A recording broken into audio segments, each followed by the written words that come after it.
I'm just hoping my internet behaves. Um, there's so much that I want to get off my chest, and before I even go like far, I want to highlight the fact that in my prediction, I have a strategy for predicting fights, right? And my prediction, like the way I do my predictions, told me Anthony Joshua is going to win that particular fight. But I guess being a fan of Francis Ngannou and wanting him to win, basically, I was like, you know what, Francis Ngannou is going to win this fight, you know. And it wasn't necessarily based on research or logic or anything of that.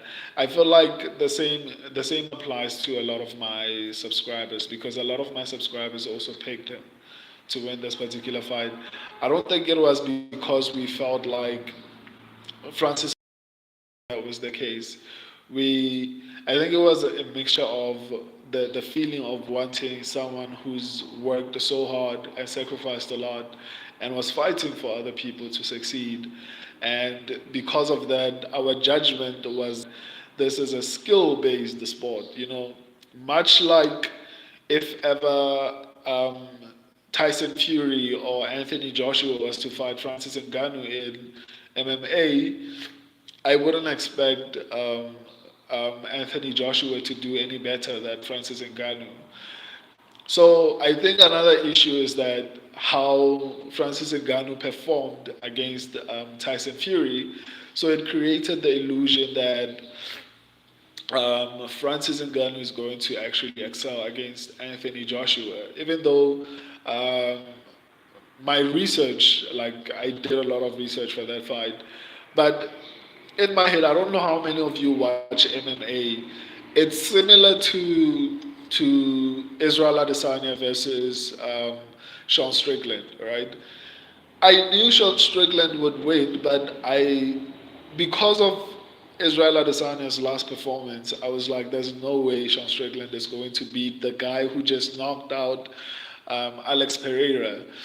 So it's the same thing for Francis Ngannou was a better and a more technical fighter than Anthony Joshua. I just felt like the guy has been through a lot, and I felt like his commitment to trying to become a better boxer. And obviously, in the past, we've seen a couple of boxers um, excel at a later age in their lives and become world champions. You know, there's a list of them. It's not just even one particular person.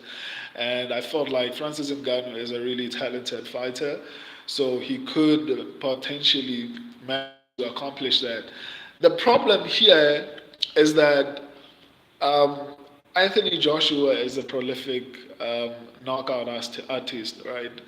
But the fact that he was knocked out before, it influenced my decision as well to actually um, pick him. Though there were the research clearly said Anthony Joshua, I was like, you know what? Um, Francis Ngannou is coming off a knockout, or rather, an excellent performance against the reigning heavyweight champion.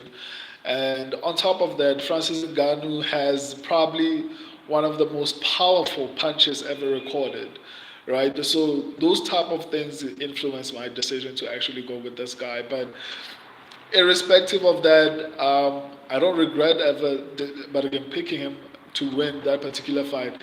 I just don't like the fact how people are reacting now. It's kind of like a celebration, especially the people who were wishing that he fails the first time he fought Tyson Fury.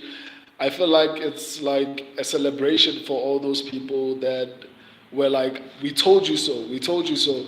This is not even about boxing. I know boxing. I heard something during the fight.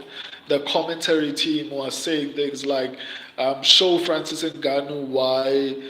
Don't let Francis Ngannou come into boxing and beat the best boxers. Show him why." Something like that. Like he doesn't deserve to be in the boxing ring or something like that. And it's not even about that. I'll try to address that. But for me, it sounds like a lot of MMA fans, because let me go back to, you remember Chael Sonnen and Ariel Helwani had a disagreement regarding Francis Ngannou and the success rate of that particular pay-per-view. Um, and it feels like those people who were supporting what Ariel Hawani, no, not Ariel Hawani, Charles Sonnen was saying, um, essentially celebrating and making memes and all those type of things. And I'm happy that Francis Ngannou actually made money, but I would have been a lot more happier if he was able to actually lose a decision at the very least.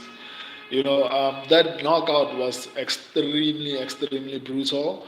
Um, I wouldn't have wanted to see him go out that way, especially because there's so many people who are against this guy, and I mean, it honestly sucks to see him in this particular state.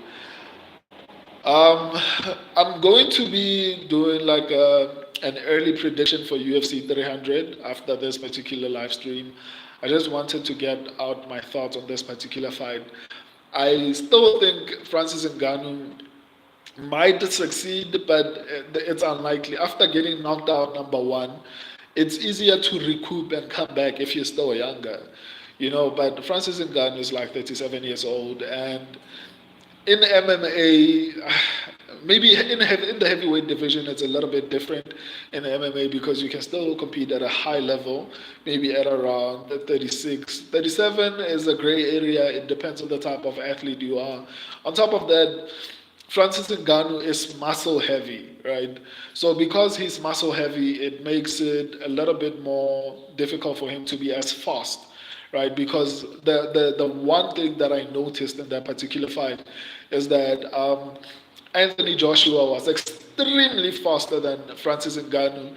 And I think that's why Francis Ngannou was able to have a little bit more success against the Tyson Fury, because I don't think Tyson Fury is fast, right? He's good technically, but he's not a fast boxer, right? And I think that's why Francis Ngannou was able to have success. And if you do a rematch between Francis Ngannou and Tyson Fury, chances are Francis Ngannou will probably win that fight.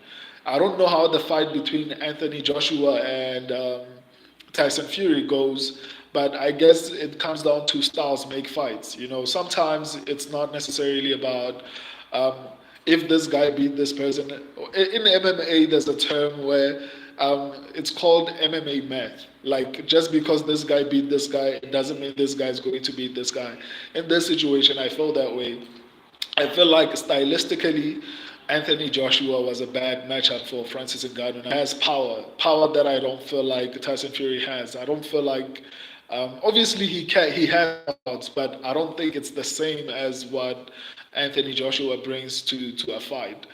But yeah, it sucks to see the MMA community getting on Francis Ngannou like he did, but I guess it then opens up the opportunity, or rather opens up the door for him to actually now go compete in MMA, because had he had success against Anthony Joshua, I don't think we would have ever seen Francis Ngannou come back to MMA, because, like, why would he?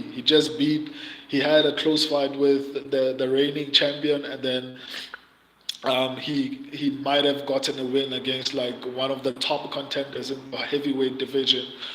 So why would he ever come back to what do you call it, MMA? I think Francis would have had a significantly higher um, possibility of success had he came into boxing a little bit sooner than he actually did.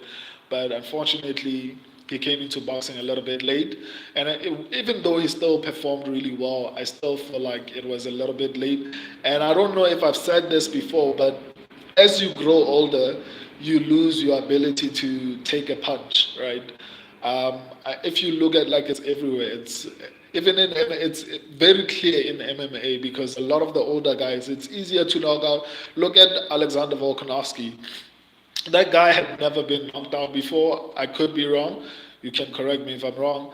But Alexander Volkanovski was never knocked out before. But when he got to the age of 35, then all of a sudden Islam Makhachev knocks him out. Ilya Taporia knocks him out.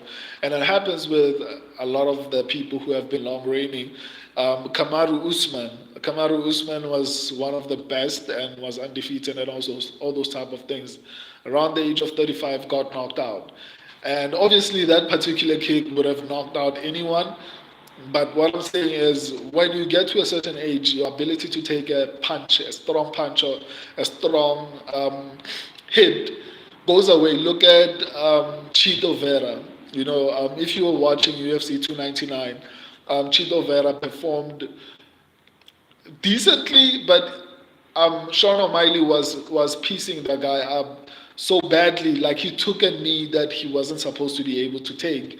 It all comes down to age. The fact that Cheeto is a little bit younger, it makes the probability of him being able to take hard punches a little bit higher than most people.